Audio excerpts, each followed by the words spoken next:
G'day punters, here we are at the Emerald, bit of Punting Melbourne style. I'm joined by the punters punter. Hello, Pots. And of course Mick McGuane. Mighty Mick McGuane. Hello, mate. Good to see you, mate. Mick, journalist extraordinaire these days, writing that. outstanding 8-page, I can't remember. It was page after page of previews for the AFL final. So we thought we'd get on in, we'd do one part racing and one part. What about Supercoach? Supercoach. Undefeated Keeler. That's a miracle. Fingers crossed. They've got the big game this weekend, Sabbath, haven't you? Yeah, Sunday. Sunday. So what's that? The first final? First final, is it? Yep. Yeah, first final. Our home and away finished last Saturday.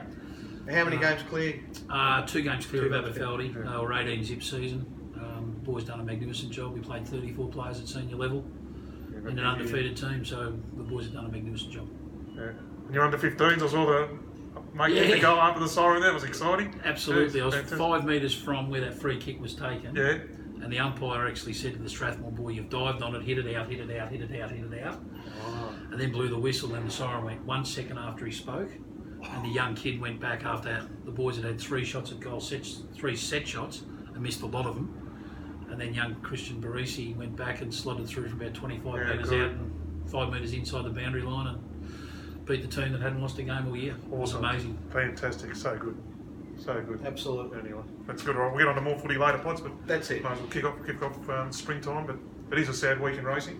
It is, mate. There's nothing more tragic than young people losing their life in any walk of life, and racing's not immune to that, as has been so tragically happening in 2 cases in the past week. So all that anyone can do is feel sympathy and provide support to the families and friends of those young girls. Yeah, the jockeys, it's a dangerous, it's a dangerous, the only profession in the world to have an ambulance following them around. And I just thought, I've got a good mate, he's an ex-jockey at the moment, but Reece Wheeler, who we know, we might get him on the show in the next couple of weeks to have a chat about, a jockey's life and things like that, just to give people a bit of perspective, because I never, till I was mates with Reece, I never appreciated, I was a bit of a jockey bagger and things, and you don't appreciate what they go through, but it's very sad. I remember I backed Michaela in her first ever ride. They waited, there was a grey horse from John Pearson called King's Hand, and I'd been following it, and I was ready, it was that day, and it's got the 4 kilo gill on, but I still think she can win, and of course Linda beat her by a pimple, but anyway, it's very sad times. Anyway. It is. She was making really good progress. It's just a tragedy for her and her family. So, it is from a racing point of view, an exciting time of year. We're coming into the spring. That meeting last Saturday really signals the start of it all, and it's just going to be a very, very interesting spring, DK. So I think that's good. That's what we like. Interesting. We don't want to. So there's incredible mixtures of form lines coming together with the trying to assess where the Melbourne 3-year-olds are compared to the Sydney 3-year-olds. I think it's going to be a real feature of the spring. And another aspect of the spring that's definitely going to play a part is this new track preparation policy. It's going to be, I would think, we're going to look back at the end of the spring and think it's one of the main features, because in my view it is a flawed policy, and it can only end in creating more bias than we've had in recent seasons. It's interesting coming from you, Potts, because you're one of the number 1 track walkers. You're there every week walking every track.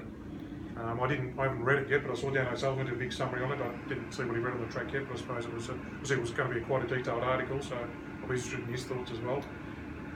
Because he didn't walk it, but he's how it's played and things like that, and he assesses it versus history. Yeah. That meeting, or how Caulfield plays, regularly. So that's interesting you say that, Potts.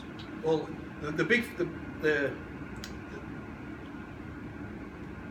critical influence there on Saturday, and it will play out over the coming meetings, the big Caulfield meetings with the Guineas and the Caulfield Cup, and the meeting in the middle of that, is the track was aerated 24 hours before race day.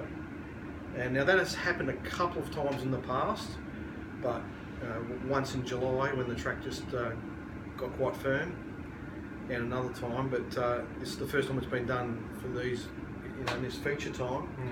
And my view is that if you aerate the track that close to the meeting, it just takes longer to recover. So compared to previous seasons, when you're looking at what happened, from this meeting to that Caulfield Guineas and Caulfield Cup meetings, I expect that the areas that they've raced on won't have recovered as quickly as they have in the past. So Right. it's going to create some lanes. I don't know what they're going to be, but there'll be some lanes, and I think the rail movements are going to be different this year. Normally it goes true Guineas, true the Wednesday, rolls the track and leaves it where it is, and they it's usually have fairly small fields at day, and they tend to stay in formation because he's rolled that inside section, and then out to 6 for Caulfield Cup. I believe this year it's going to be true 10 and then back to 6. Through 10, 6, yeah. Which, Interesting. particularly if the aerator's out. So ultimately, whose decision is it to do this 24 hours out? Well, Jason's, as he said, if I could take a step back, when the debate was on about whether they were going to change the policy, and so the current policy is, for those that aren't aware, that the track is not, the instruction to the track managers is not to have a 3 for race 1.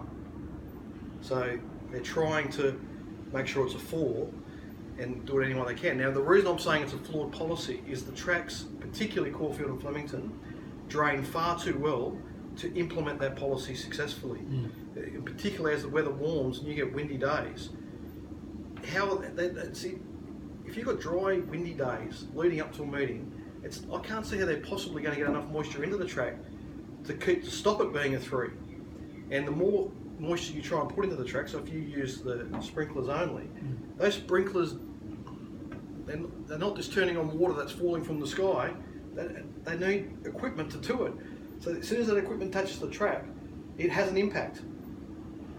Okay? So the aeration is a way of helping soften the track. Aeration loosens the surface, and so the problem can be if you loosen the surface and then you've got other equipment going around somewhere, it's like where they put road base down and then the steamroller comes across, and so if you're running on the area that's been steamrolled as opposed to that isn't, you're going to have a pretty good advantage, aren't you? So when you're talking lanes. So you just, all this movement of equipment, and I know, in Flemington's case, Liam is very careful with the equipment and where he puts it, and so he'll be really reluctant to overuse the irrigator. And I think people have to understand how long it takes to get, say, 10 mils of irrigation. People say, I'll put another 10 mils of irrigation on it, it's like that. Yeah. It takes like 8 to 10 hours. And at Caulfield with 2 big irrigators, they do half the track each, rolling around. So if they want to put 10 mil on, I think they start at 8 in the morning, and it's not finished till after 3. It's a huge task. So, let me get my head around this. Would the track managers agree to the policy being adopted? So you asked that question first. So when they first discussed this, bringing this policy in, Jason said, look, there are things we can do. So there are products they can do to try and help the track retain more moisture, chemicals, and using the aerator, applying more irrigation if they have to. Those type of things, it can be done, but no one knows what the unintended consequences of it will be, which is what I'm talking about. Yeah. So Jason, if that's what they want, if there's just this across the board idea that we need softer tracks and that's what you want, we can do it, but tell us that's what you want. So they've told him that's what they want. So his answer was, it's the only way to do it. This track is going to be a 3 by race 1 unless I aerate it on Friday. Wow. So that's what he had to do. So it's absolutely, there's no criticism of the track staff here. That's the decision he had to make. But it will come, there'll be flow-on effects. Flow-on effects. But there necessarily wasn't flow-on effects on Saturday. Well, just looking at these results, it seems Paws was well in the market, well liked, all in good form, won on the day. Yeah, well, there's been a lot of really interesting speculation about the combination of the wind and the lanes. Okay, so I think it's subjective. Everyone's going to have their own opinion. I don't really want to add to it that much. I'm happy just to leave it. But it was barrier 1 was a real problem. You did not want a lot of well-fancied horses were in gate 1 on Saturday. So Hartnell, Sylvia's Mother, Diamond Effort. Okay, so we want to Vega Magic. And whether they were asterisks beside their performances. It seemed to be very difficult to win from gate 1. Okay. So that's what it looked like. But there were other runners on the day that were on lane 1 that ran really well and had no luck. And if they had had luck, they might have won. So it's a real mixed bag, and it's not easy to just nail down, and it's quite subtle. But the wind was a factor. I've seen in some circles the wind described as Cyclone Tracy, which is nonsense. It was a solid wind.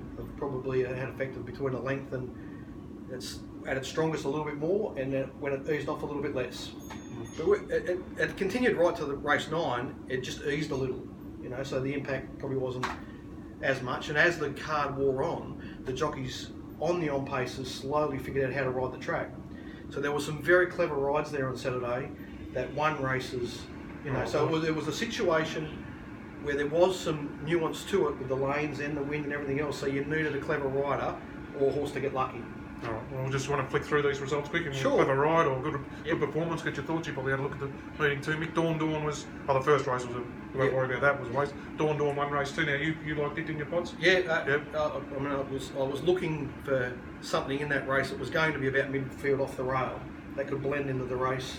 I felt like the wind would have a bit of an effect, and like I thought Diamond Effort was an attractive horse in that race, but Gate 1 just... So, yeah, that's a little extra So step it's out. good odds Dawn, didn't it? Yeah, $7. $7. Yep. Good Dwayne. Good Dwayne. Good Dwayne. I think, you know, it's one of those cases where it all just...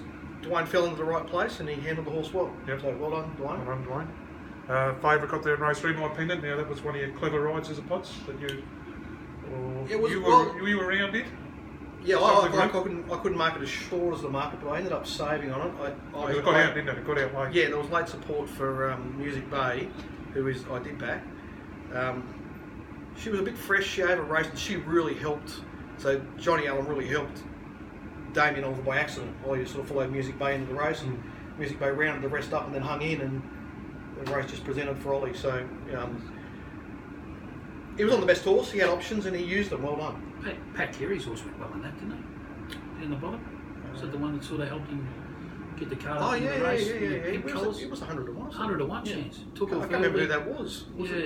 Down the bottom. It was a good run. Bloody oath, it was a good run. Something to follow. Some of the punters, Mickey. Super Titus, mate. Were you involved here? Yes. Yeah. Look, it was the horse in the race I wanted to back. Has come through that race that I think was a really good platform. So chased Vinland and Romancer, who are both in form horses, and Super Titus was behind them, first up chasing them, so that gave him an opportunity. And then again, he had the wide barrier out of the wide lane, which I think helped him. Good. Yeah, he's got a, you know, first up and second up, 2 really good runs now. He's got something to offer over spring. Okay, good for them. Wonderful. Super Seth, another super. He was that was a 3-year-old. 3-year-olds. Yeah. Super Seth. So bunch finish. Super Seth's done a really good job. He's interesting horse because he doesn't parade very well, and I haven't got a handle on Super Seth at all yet. I really don't know what to make of him. He hasn't really put together a complete race yet, and I'm not sure what distance is going to be best for him, but he's done a couple of really nice things. Remember when he won his maiden? That was very impressive. Yeah, very impressive. He's a nice horse. The bookies got their split in race 6 that they desperately needed, according to AD in the summary. Crystal Dreamer, who was obviously hard. It was 60 to 1 for a reason, but a few of the jump out groupies were on it, wasn't it? Did you win a jump out by 8 lengths or something? Or?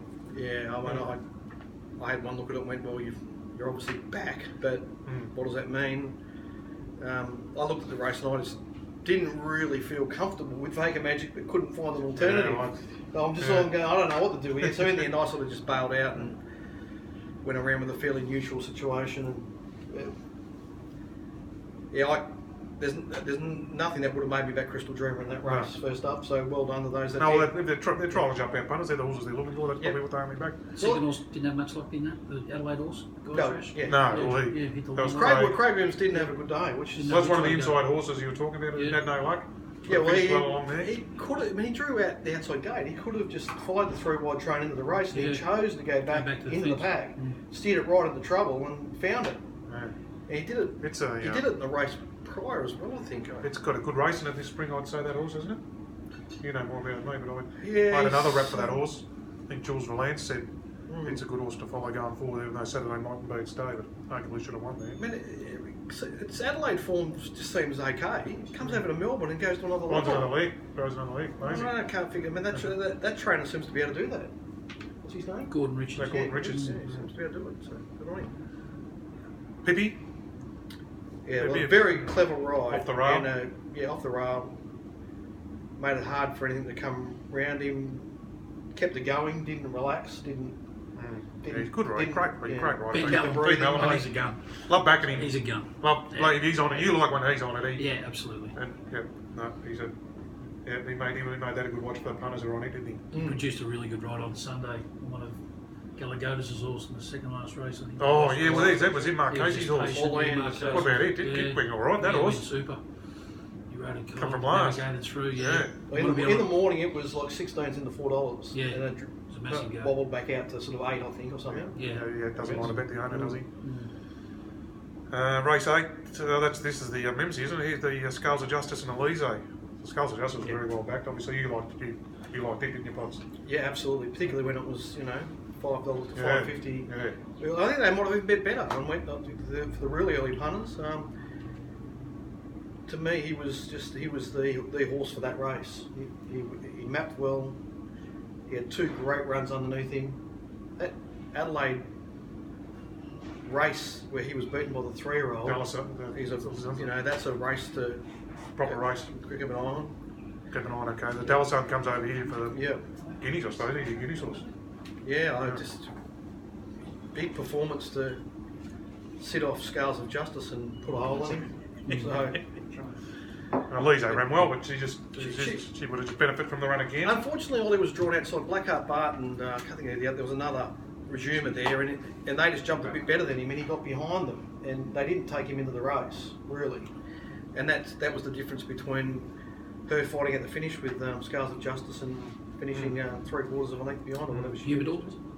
What about Humidor? Direct side, yeah. Yeah. Well, he can get the job done in the big races, Yendor, can't he? Yeah. I mean, he's obviously going to be Limons and Lindsay sits right, but everyone here, Booker and other chances he gets, he makes the most of his opportunities, Yendor. Has Sosie does, Bond yeah. got a race in it through the spring? That horse is, it's just Flying, isn't you've it? got to forget all of its history. Absolutely. Just forget its history. It's Yeah. irrelevant now. Different horse It's to got cows. a base, a long, like it's since it's been gilded, it's slowly become a consistent racehorse. And this prep, it's come back a completely different horse.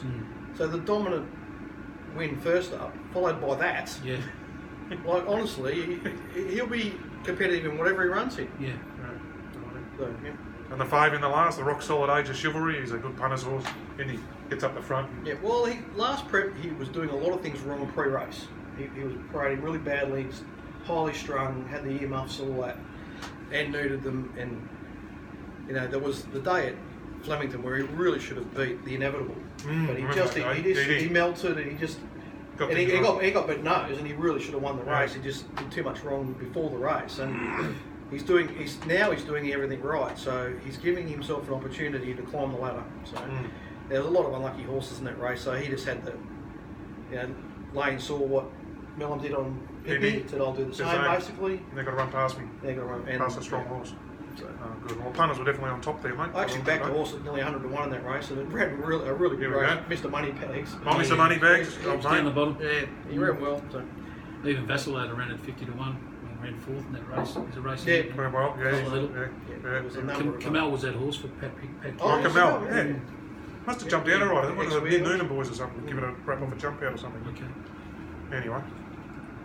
Anything else, Pots, from racing? Got a question or anything? Or that was it for Saturday? Oh, we had one from Gordo. Oh, Gordo, that's right. Gordo come in. Where have I got? Good to hear from you, Gordo. Gordo from the Racing Rant. Ranting Rant. He enjoyed Good man, Gordo. our question and answer thing. So. Oh, that's right, here it is. His question is, you're set on a horse which is now map negative. How do you handle it? Well, So he's talking about whether scratchings or something, is he? yeah, well, I suppose, there's a number of ways it can happen. First of all, if you're a black book punter, and I occasionally black book horses, and this sort of thing happens to me. Nearly 90% of the time I black book them. Like I think, oh, geez, that horse is ready to do something. Then it comes up in your black book, and you go and look at the race, and then, oh, geez, that's terrible. Yeah. This is a harder race than I expected. That's So the trainer's got a bit ambitious, and Yeah. no, not really. Like it seemed like a good idea at the time. Now I'm not so So keen. sure, yeah. Okay. Yeah. So in the end, and so there's that aspect of it, and then there can be scratchings or track buys or Yeah, well, that stuff's me. That scratching stuff's me. If I've done the form today, I'm really keen. Got the race, and then scratchings, and now hang on, there's adjustments to be made here. Oh dear, hang on. Pace has come out of the race. Thought it was going to be fast run race. Now it's, So how do you adjust? Because if I still have the mental health bet. Yeah. So you've got to still have something on Something it. on it. You might say, do I feel vulnerable? And as you get more experience in what we do, you sort of sense your vulnerabilities. Whether you're vulnerable, so you can back off, have a portion of your bet, but I still think you've got to have something on it. That's because worse if it wins and you're not on it. That's the worst feeling. But it also depends on value and the price as well, Yeah. Potts. If it's a favourite, it can be, well, it's just another favourite, let it go. But if it's middle of the market or something and it wins, so it's definitely price sensitive as well. That's the key statement, DK. So my answer to Gordo is, at the end of the day, you've just got to take all of those factors into the price. So, you're waiting for this horse, you think it's ready to, produce its best, but the map's problematic. So you just have to take that and price it accordingly. And if you've priced it $5 with all those factors considered, and the market's saying $3 because it looked like a nice horse coming into this race, well, you just have to let it go. That's right. And there's a lot of that around at the moment because the corporates, this new policy of pricing the horses at the front of the market Tight as they can. and not caring about the out of the market horses. It's a regular occurrence. So I mean, like on Saturday, I went into that meeting, couldn't mark Pippi near as short as the market did, and in the end, I just had to let it go. Really, like it looked to me like it was either going to be Pippi or Sylvia's mother when I assessed that race. And then as the day unfolded and Sylvia's mother's in gate 1, you could see it was going to drift. And I'm sort of thinking, well, if I take all the percentage out of Sylvia's mother and put it into Pippi, where am I? And I'm still sort of only in the 230 to 250 range. And it's not a really comfortable. She needs a clever ride. She needs Ben Melbourne to recognise everything that's going on. And he'd ridden a leader earlier in the day, King of Hastings, and actually went into the fence. So you weren't sure that he was going to take that option of setting off, even though that race, the corporate. I mean, just even I was watching a sports bet show with Jules Valance on it. I used to work with. He's a very good judge, and he declares this is a 2-horse race. Yeah. So they know they've done the form on the race. So Paul, they can tighten them up even more. Yeah. So just get these in as short as they can. There's going to be plenty of business on it. So that's the attitude they're taking these days. It just has to be dealt with, Pots. And in the end, the race says they're right. But when I was looking at it, I could see how there's only really 2 winners, and you want to get as much percentage as you can into Pippi and Sylvia's mother. But I kept thinking, all it's going to take is someone here to come out of the pack and really pull it to Ben Melbourne mid-race, and all of a sudden he's in trouble, and Sylvia's mother's back inside him, and these other horses are getting time for an Indian. Yeah, there was. There were horses there like Amphitrite and Fidelia, and they were a bit dangerous. Did you get home? What's it? Amphitrite got home well. Yeah. Fidelia ran well. So in the end, the race was dominated by a beautiful ride by Ben Melbourne, but it wasn't necessarily going to work out that way. So there's the situation, and on the alternative side of it, Gordo. So when I did race 9 initially, it was an emergency, and so was Rocks the Castle. Now, Age of Chivalry got a run, Rocks the Castle didn't. They were the only speed horses in the race that were going to dominate the map. Now, Saturday morning comes along, Rocks the Castle doesn't get a run. I probably should have gone back and completely redone the race, but I sort of just modified what I had. And I just didn't, and it was hard to sort of get your head around exactly how the track was going to be playing by race 9, if the jockeys were reacting to wind factors and then whatever else. So, in the end, like I sent out my set with Age of Chivalry 380, which is a complete error on my part in hindsight. Because when I was thinking about the race as the sort of half an hour before the race, I'm thinking this is a 6-4 chance, and it made sense. So that's when I had problems with the scratching ones. You're right. So going back and doing the whole thing again. Yeah, it's hard. It's hard. Yeah. Something Mark Lemmon's talked about a lot. You only get that one chance at your first fresh look at a race when it's all brand new and things just come out of your subconscious and occur to you. Right, this is a really nice set of circumstances. So when I did race 2, for instance, I wasn't even looking for Dawn, but the more I did the race, I just kept. I like when that happens. So I'm sort of thinking. Initially, I'm thinking when I'm doing this race, this horse is probably a 10 to 1 chance, but I just kept. And by the time I'd finished, I've got it on top and I've marked it like $5, and it just felt like the right horse in the race. Sometimes it does. It takes you a while to warm. I like when that happens. Yeah. Sometimes even when I'm going for a walk and I'm playing I get away from the desk and I'm playing just walking, and I'll just play the race over in moods, and I'm like, I think it is the one. I think it is the one that I wasn't really attracted to, but now I am. And then they go out and win. That's even better. So it's good. I reckon they're the situations where you're likely to find value. It's not obvious. It's not just there and everyone's found it. All right. Anyway, so just quickly, if you want to see a group horse winning a maiden, go and watch Scottish Dancer yesterday at Benalla. that was something pretty special. I had a smile on my face ever since watching. I watched the replay again last night. You want to see a horse take off when he gets one cut with the whip. It's fantastic. So yeah, go and have a look at that. Good stuff. Fantastic. There's something there for the Sweet. punters. Okay, we'll come back, talk footy with Mick.